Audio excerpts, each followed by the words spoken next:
ایک غریب انسان خودکشی کرنے کی نیت سے جنگل کی طرف چل پڑا۔ جنگل کے راستے اس کی ملاقات ایک فقیر سے ہوئی۔ فقیر نے اس غریب سے پوچھا، تمہارے چہرے پہ اتنی اداسی کیوں ہے؟ تم اتنے پریشان کیوں ہو؟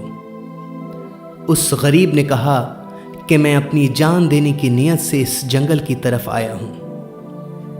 فقیر نے اس سے پوچھا کہ آخر ایسا کیوں؟ کیا ہوا؟ اس نے کہا کہ میں نے آج تک اپنے لیے نہ ہی اپنوں کے لیے کچھ نہیں کیا۔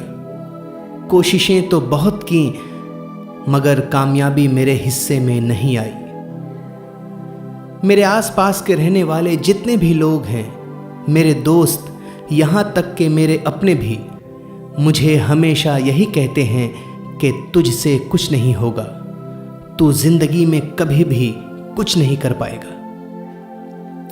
اب ان لوگوں کی باتیں سننے کی طاقت میرے اندر نہیں رہی۔ ٹوٹ گیا ہوں، بکھر گیا ہوں، اس لیے اپنی جان دینا چاہتا ہوں۔ فقیر نے اس غریب سے کہا کہ تجھے اپنی جان دینے کی کوئی ضرورت نہیں ہے۔ فقیر نے اسے ایک پتھر دیا اور کہا کہ تو جتنے میں چاہے اس پتھر کو بیچ سکتا ہے اور اپنی نئی زندگی کی شروعات کر سکتا ہے۔ اس غریب نے فقیر سے اس پتھر کو لیا اور سب سے پہلے اپنی پہچان کے ایک برتن والے کے پاس گیا۔ اس برتن والے نے کہا کہ اس پتھر میں تو کوئی ایسی خاص بات نہیں ہے، اس پتھر کی قیمت میں زیادہ سے زیادہ 1000 روپے دے سکتا ہوں۔ وہ غریب بیچارہ مایوس ہو گیا اور پھر اس پتھر کو لے کر ایک سونار کے پاس گیا۔ اس سونار نے اس پتھر کی قیمت 1,00,000 روپے لگائی۔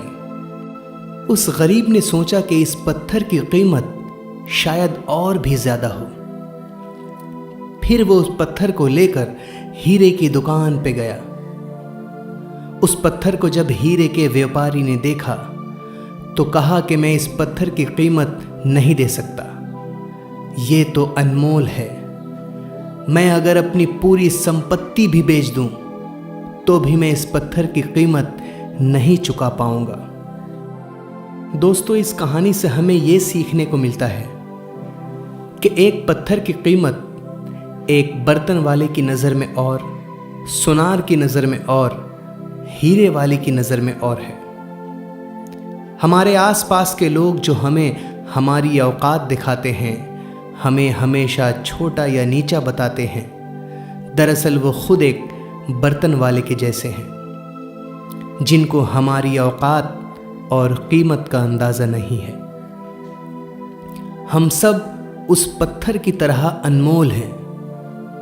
اگر کوئی آپ سے کہے کہ میں آپ کو 50 لاکھ روپے دیتا ہوں، اپنی آنکھیں ہمیں دے دو، اور 50 لاکھ دیتا ہوں، اپنے ہاتھ، اپنے پیر ہمیں دے دو، تو کیا آپ ایسا کرو گے؟ نہیں کرو گے۔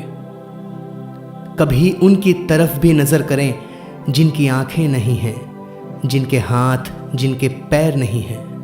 اس کے بعد خود کو دیکھیں کہ خدا نے مجھے کیا نوازا ہے اور کیا کیا دیا ہے۔ اس لیے کبھی بھی ہمت نہ ہاریں، مایوس کبھی نہ ہوں، کیونکہ زندگی کہیں سے بھی شروع ہو سکتی ہے۔